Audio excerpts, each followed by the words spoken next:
Uh, Narelle, start at the start. Tell me about the last. Tell me about where you started. Tell me about who you were as a kid and how you've gotten to where you are today, and a little bit about your background. Well, I am one of 7 children. There was 1 boy and 6 girls, so I have 5 sisters. Oh, your poor mum and dad. Well, it was poor mum and dad because even though I was born in Bundaberg and 2 of my younger sisters, my mum and dad were actually dairy farmers. So at about the age of 7, mum and dad decided to go back to dairying because dad had worked in the cane fields and that. So that was a bit of a shock for us, because we realised once we sort of got back to or got to the country that the country kids were actually quite mean and nasty. Really? And we hadn't sort of dealt with that before. In what way were they nasty? Boys used to grab my breasts as I got a little bit older. They'd lock us in the toilet. We'd nearly miss the bus. They'd call us names. They'd lock us in the equipment shed. They were really, really nasty. Anybody knew who came into the school. Obviously, this was maybe a, initiation process. Yeah, right. But I didn't like it. I always felt a bit different anyway, but they made me feel even extra different. Kids can be nasty, can't they? They can. You, one of 7. Whereabouts were you? In the middle? You were the oldest, the youngest? Well, they have to be. They say that you're either an older child, a younger child, or a middle child. Yeah. But it's a bit hard to do that in 7. So I was the oldest of the youngest. So I have a brother, 3 sisters. Then there's a bit of a gap, and then there's myself and 2 more sisters. So right. So your brother's the oldest. Yes. Wow. Is he protective of you guys, of you girls? Please don't feel sorry for him. Yeah. Okay. Fair enough. Most people do, but yeah. Okay. All right. So after school, did you go right through to grade 12? No. Back in those days, you wanted to get out as soon as possible. So Is that right? In grade 9, I wanted to get out, but they convinced me to stay to grade 10, which I did, and I only passed 2 subjects, business principles and maths, and I still love those today. I don't like business principles because I don't like doing books, but and then I went on to write a book, which really amazed me because I actually failed English. Wow. At school. I couldn't understand why Macbeth and Animal Farm and all of those sort of crappy things to me were really important in day-to-day living. So I couldn't understand. I really didn't fit in. There was a lot of times I didn't fit in. I'm starting to get that. Yes. I'm surprised, by the way, because you sound like a lovely person. So you wanted to finish in grade 9. You stayed on till grade 10. You passed 2 subjects. Why? Is it just because you didn't see the value in them, or were you not a good student? No, I obviously had some issues growing up, and I was a bit rebellious. I grew up in a very Christian family and found that perhaps confinements to me, I was restricted, and because I felt different, because I was different, being constrained wasn't good for me. So I didn't feel I had a box, and everybody kept trying to put me in the box, if you know what I mean. Yeah. Okay. So I rebelled, and Can I touch on this? And you don't have to answer any of my questions, but I'm interested. You've said a couple of times now that you felt different. What does that look like to you, even back then when you were a teenager? Probably alone.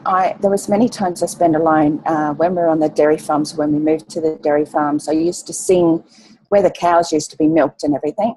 I used to go and lie down on the cool concrete, and I used to sing to the birds. It was almost like a feeling of I needed to feel love, or I needed something extra. I wasn't quite sure at that time what it was. I certainly know now what it was. Yeah. Okay. And a lot of that is explained in my book. Got it. Can you give us an idea? So what was it that you now know what it was when you were a kid? Okay, so approximately 10 years ago, I actually found out that I was sexually abused as a 2-year-old girl. So the things that I never remembered came out very late in life, made sense to me then, that why I felt different, why I craved to be loved, why I fell into bad relationship after bad relationship, was because I carried the perpetrator's fears, and I didn't like who I was. You know, I'd taken on this, I wasn't worthy of anything more than that. So, you know, even in school, I used to scratch out my face in the school photographs with a compass, because I didn't like who I was. I didn't like who I was at all. Yeah, got but it. It's different now because I love who I am now. Yeah, exactly. Okay, so let me touch on that bit. So when you were scratching out your face in the pictures and stuff like that, did you were you confused as to why you were doing that if you didn't know what happened? I always wondered, I had always wondered why I did things, you know, why I went back into relationships, why I did this in schooling, why I rebelled, why I couldn't feel settled, you know, all those sorts of things. So it was a confusing time for sure. Yeah, I bet. And when you were old enough to have a proper, boyfriend, girlfriend relationship, was that still a hindrance for you? Was that something that was plaguing you? I had never been told or shown what a proper relationship should look like. Okay, so why? the thing. Why do you say that? Well, my parents were from a generation where they never spoke about sex. They never spoke about anything about. You just got on with things. You just even in a religious sense, that things were brushed under the carpet. You don't bring it up. You don't talk about it. You just shove it under the carpet. It'll all go away eventually. Which for a small time it does, you know. So did your parents were they loving to each other? Were they loving towards your kids? Look, Mum and Dad were good parents. My dad was a hard-working man, so even though they weren't openly loving toward each other, they never fought. And if they did have a small fight, they would go to a closed bedroom or something like that. They would never do it openly in front of us. So it's almost like a sitting on the fence type thing. You weren't really shown anything, but you weren't really in a bad mother-father situation or with kids, you know. So okay, got it. So fast forward to the first maybe kind of boyfriend-girlfriend relationship. How was that for you? Look, you know, going back, I can openly talk about this stuff, and the reason why I openly talk about it is so that it gives others the confidence, I suppose, or understanding that there is hope. Sure. Because when you talk about relationships, to me, I actually, you know, lost my virginity on the way to school to a 28-year-old man, because that's what I thought I had to do to be in the in crowd. I was raped at the age of 14 by two men in the bush and basically left. But again, like I said, I can talk about these things openly, and it's not to prove anything. It's to actually show other women and men that these things really hurt a person. But if I can be more myself and be real about this and very raw, and my book is written like this as well, that and take you on my journey, then you understand that it isn't just about good relationship, bad relationship. It's really about where you come from and how I've been able to also change that for my own children, you know, so that they have self-confidence, self-loving, self-respecting children, which is my legacy in life. Yeah, 100%. Well said. And I really appreciate you doing this interview, and I really don't feel worthy of asking you these questions, but I'll stumble through and continue if that's all right. Okay. So I want to ask a question about that with this 28-year-old person. Why did you feel that was the thing to do? Because I hadn't, as I said before, with Mum and Dad hadn't explained anything about, sexual relationships, even to the point that Mum hadn't even told me about, girly business and stuff like that. Yeah. So where I learnt it was at school. Now, I started school when I was 4, turning 5, so I was already a year younger than most people in my class. So once I got into that, I was already 12 when I hit high school. Grade 10, I left at age 14, turning 15 the following year. So when you're not told about things like that from your parents, you're not getting the proper information.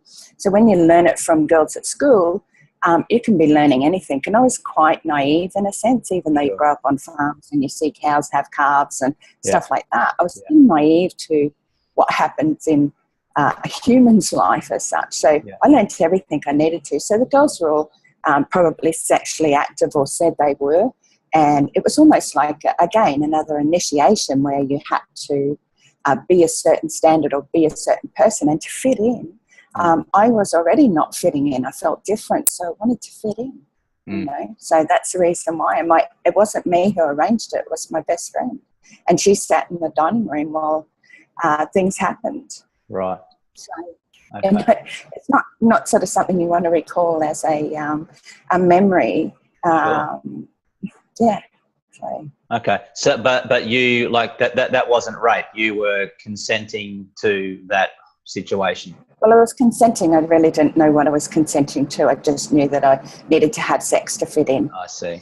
So when I was raped by the same man and another man. And I was actually taken out bush by 3 men, and I was raped by 2 of them. And that was unconsenting, because I was basically told back then to stalk it or walk it, which meant, give yourself up or you're walking home. Now, I was out in the bush where I had no idea where I was. It was getting later on in the afternoon. So basically, again, you had to just do what you had to do to sort of survive, in a sense. Got it. Have you seen these men since? No, and I've not ever been brought to justice either. But in my book, I write about it not being about blame, but it's about I have been able to forgive them, my perpetrators, and move on from there, because I can't go back and change the past. I can grow from it, and I can take the lessons from there. But to be able to forgive your perpetrators is a really big deal. Well, and it's healthy for you, right, to do that. Yeah, absolutely. Yeah. And I think, as you said at the start, I think there's probably a lot of people out there that might watch this, that could definitely take on board what you're saying and get a lot of positivity out of it. So that's awesome. All right. So go on. No, it's all right. I suppose I just want people to know that there are other people out there who've been through similar circumstances, because sometimes we can feel very alone and feel like we're the only one who's actually going through it, or to the extent that they're going through it. So I just want them to know that there are people who care. Sure. And I'm a big believer in prevention is better than cure, right? So in this situation, if we are really thinking about the 13, 14, 15-year-old young ladies out there, what would you say to them, given that they might be like you were and not sure about how to fit in? Should I be having sex to fit in? Should I be going on a truck out into the middle of nowhere with these guys? What would you say to the young ladies out there? I would say exactly what I taught my daughters is, one of the things you have to remember is losing your virginity is a very special time and should be very special. It shouldn't just be to a random at a party. So what I taught my daughters was about self-love and self-respect. When you're in those situations, even though you're feeling down, a lot of it comes to how you treat yourself. Now, I was in a position where I made choices even though I didn't really understand the choices I was making. So I think education is really important. It is important for a girl to know her body. It is important for her to know about girls' business. It's important to know about sexualities and things like that, because it's not just about having sex for the first time. It's creating a memory that you cannot change ever again. So you want to have it with somebody, even though it probably won't be the person that you're going to spend the rest of your life with. You want it to be something that you've created a memory about, that you're not going to look back and go, oh my God, this happened to me, and you can't change that memory. You can't change it, you can't erase it. Yeah. So you want it to be special. And for the young girls out there, they just need to start looking at who they are from within, and respecting themselves more and loving themselves more. Love is a big thing to me. Got it. You know, because I didn't love who I was. So, yeah. What would you say to those young ladies' parents? Open up, communication, talk, because that's all I do with my children. You know, I've been a single mum a lot of the time, and I've been in bad relationships, but my children, my 16-year-old came to me, or my middle child came to me when she was 16, and she was in a relationship with a young man, and she wanted to talk to me about having sex with him for the very first time. Now, I don't know of too many young ladies, young girls who want to talk to their parents about any of that. Sure. But it is about communication. You know, like, come to me. I've been through these experiences. You know, like, she used to come home from school and tell me about her friends at school losing their virginity to a random at a party. You know, and as much as what that might be fun at the time, it's not creating that memory that you want when you're 30 or 40 or 50 or 60. Sure.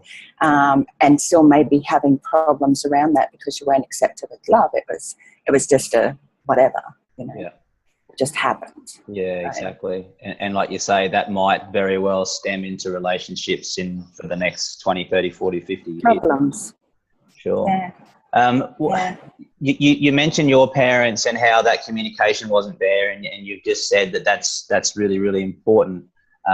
Do you think that's happening, you know, in the 21st century? Do you think parents are sitting down with their kids and talking about birds and bees? And no, I think there's a certain few people that are doing it, but I think with social medias, with mobiles and things like that, people are actually getting away from communication more. Years ago, when we grew up, we sat down with the family at the table. We had dinner together. We weren't allowed to actually talk too much, but these days, you know, if I'm sitting with my kids, we're talking. You know, we talk when I pick them up from school or things like that. So to me, I don't think it's happening enough. I think there's plenty of information available out there to us, whether it be books, whether it be just reading it on social media, whether it's available through any of those technology ways of finding out information like Google. It's all available to you. But that information, when you're talking about sitting down with your child and actually saying, how was your day? Did you have a good day today? What did you learn today? Was there anything that made you feel unhappy today? Actually, go, hey, honey, how you going? How's your day? And they're not really listening to the rest of it because they're getting on with what they're doing, whether they're going back to social media or they've got business to do. And I'm not saying any of that's wrong. We're just in a fast-paced society where, you know, lots of mums and dads both work. So it does make it hard for the child. You know? They really need that communication. You know, so. Got it. Okay, so we've mentioned the book a few times. I would really like to, you put it up before. Can you put it up again just so we can have a look at it? Sure. Now, it's called Blonde Roots. Yeah. Are you a natural blonde, Narelle? Yeah, I am. You are. That's all right then. All my family's been. I'm guessing you're really proud of the book? Absolutely. You know, to actually write the book from not being a passing English at school was big lessons. There was lots of, and you have to understand, it's an autobiography, so I wrote about my life. So what I share with people and the raw and real journey that I take people on wasn't always easy, because what it did was it brought up the stuff that I'd not shared with people or shared with very few people, and what it did was it brought it up to be healed. So a lot of crying, a lot of tears came out, but the book is very raw and real. So I just started writing my second book, which has taken some time to actually start, because it's taken me a while to actually heal from the first book. Got it. I found that with writing the first book, I was basically going to run off and save everybody and make everybody's life so much better. But what actually happened was by me releasing it all, it was actually me who had to heal, and I had to save myself first. So, what was the biggest lesson you got from writing your autobiography? Again, it probably comes down to communication. It's all about being truthful with yourself. You know, I suppose the big things I learn is I am beautiful. I do love myself, and I am worthy. And that is really big. You know, you accept those things in your life. It can change your life right around. What are you worthy of? What does worthiness mean?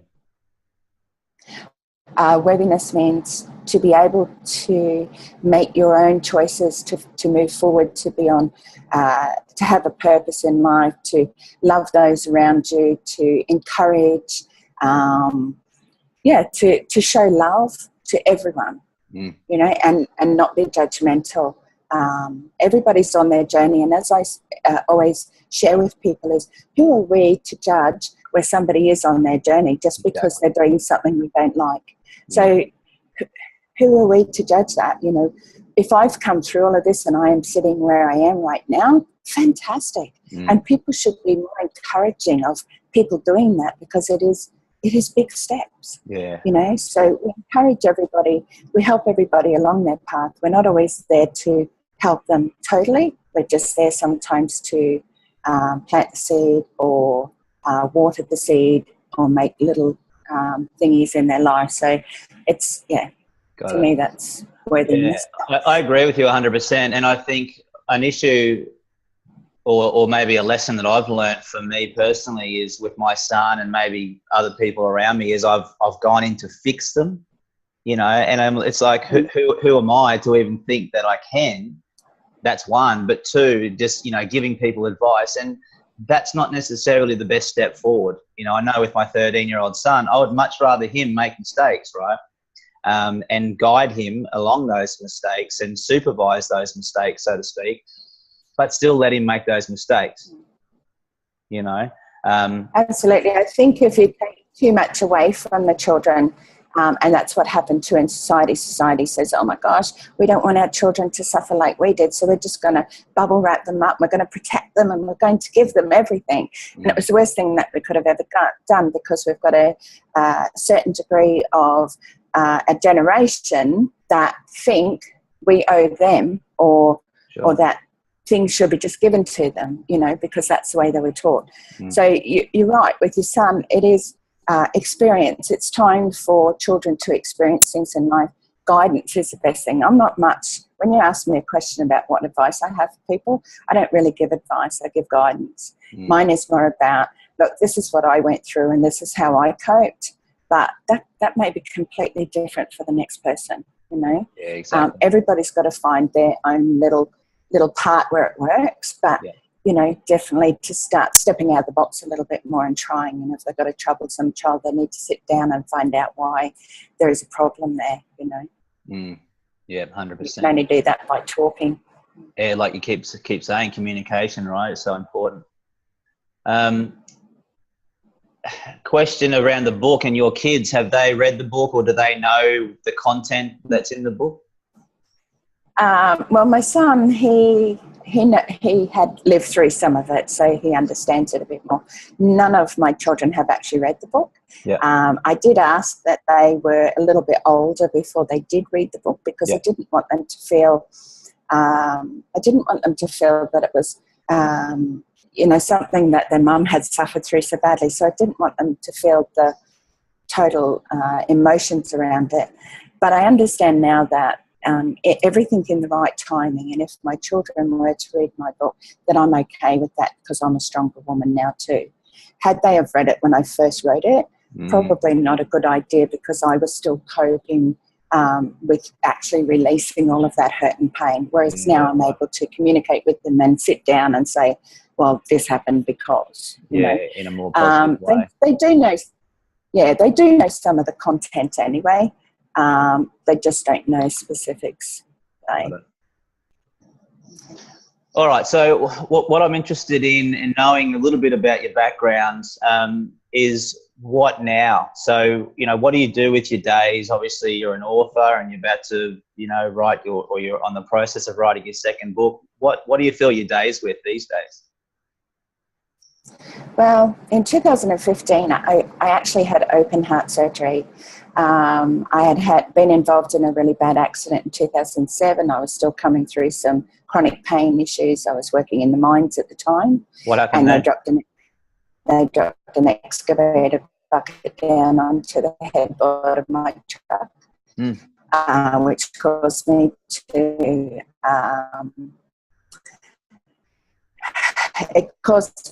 be sort of flung in different, which is I'm very thankful for. But yeah, it certainly brought about injuries that caused chronic pain for 7 years. So I had only just got back into working, firstly part-time and then secondly full-time. And I felt that I was quite healthy. I'd lost some weight. I was looking after my health. I was walking. Where I walked quite regularly, and the young fellas would say, "How come you walk so fast all the time? Why don't you take the golf cart, you know? Why don't you take the golf cart? It's easier, you know?" Yeah. And I said, no, it's good cardiovascular, very good for your heart, you know? Yeah, those young fellas will probably never, ever walk again, because I woke up actually having a heart attack, which I didn't know was a heart attack because I didn't think I had a problem with my heart. So 2 o'clock one morning, I woke up and I had funny pains in my sternum, across my chest, in my jaw. I still didn't relate it to a heart attack because I didn't think I had a problem with my heart. So I went downstairs, 14 stairs. I walked down, took 2 Panadol, walked back up 14 stairs and sat on my bed and thought I'll give that 10 minutes. Well, it didn't do anything, so I rang 13 Health because I was living in Brisbane at the time. Yeah. I rang 13 Health and she asked me a few questions. She had an ambulance there in 7 minutes. Wow. And I was rushed to the QE2 hospital in Brisbane where they stabilised me, and then later on that night they sent me over to the PA hospital. How old were you then? I was 2 years ago. Oh, okay.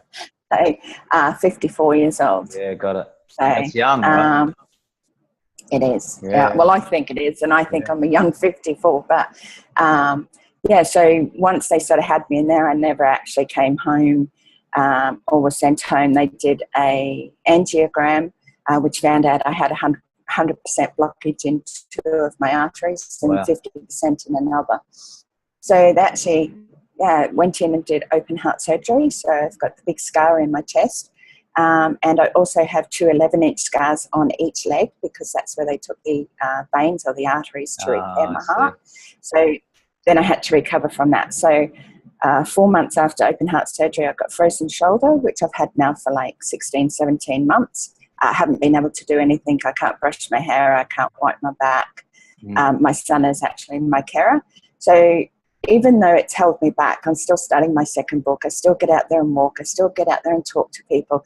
I joined Toastmasters a month or so ago so that I can learn professional speaking. I did my first speech last week, my icebreaker, and I won Best Speaker Award. Nice. So that was really nice. Toastmasters.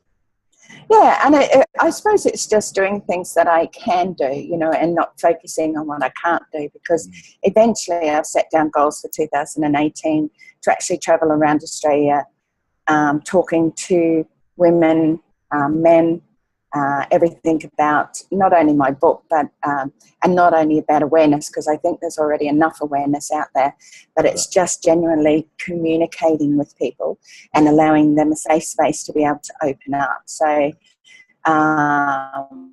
2018, I have big goals. I'm hoping that all is well by then, and I'm working towards that so that I can do that. I'm hoping to do it on a motorbike, which is really out there, but I'm not quite sure about that just yet. So it might you should definitely do the motorbike.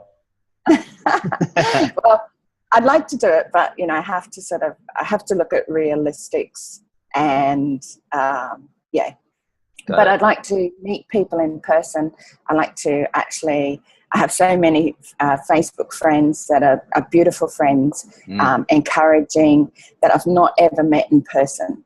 Exactly. So to actually do Australia and actually call in and see people and stay with them and really communicate and set up some meetings with having coffee in coffee shops, and There just talking with people about, you know, their lives, my lives, you know, where to from here, and just openly communicating so that they can share that with their people, their friends, their family, to try and get this line of communication open, you know, to really open, not just say, hey, how are you? I'm good, thanks. You know, it's a lot of bullshit. That's right. If we're not good, you know. Exactly. And that's why I wanted to do this interview, because I agree with you 100%. I think most conversations, I call them like I enjoy big talk, which is the opposite of small talk, you know, and I class what we've just done over the last 40 minutes as big talk. You know, you get to know someone a bit more, but more than that, they show an honesty that you wouldn't have gotten just, you know, on the hi, how you going type of conversation. I was just going to say, I do think that that is a really big thing. You know, this open communication. We hear people say, you know yourself when you go to the doctor will say, hey, how you going? And you go, oh, good, thanks. And it's like, what the freaking hell are you here for? Right. So I actually say what I think now. Yeah. And the thing is, I suppose it falls back on the other foot where most people aren't listeners. So it's not just about open communication, it's learning how to listen. Yeah, 100%. And again, why I enjoy these interviews, because you get a chance to sit down, get comfortable, and really listen and understand someone's story, rather than, you know, just half taking on board what they're saying. I think that's really important, is that those active listening skills. Narelle, let's wrap it up there. I want to say, when you do your national bike book tour, stopping in at all the different coffee shops, I definitely want to be at a couple of those coffee shops. So keep me posted. I appreciate your time today. Absolutely. If someone wanted to contact you from here, what's the best way for them to do that? Okay, well, my name is Narelle Warcon. That's Warcon. And they can contact me either my website at narellewarcon.com. I am available on Facebook as me, the person, but also I have groups of Voice Choice Power with Narelle Warcon and Narelle Warcon author.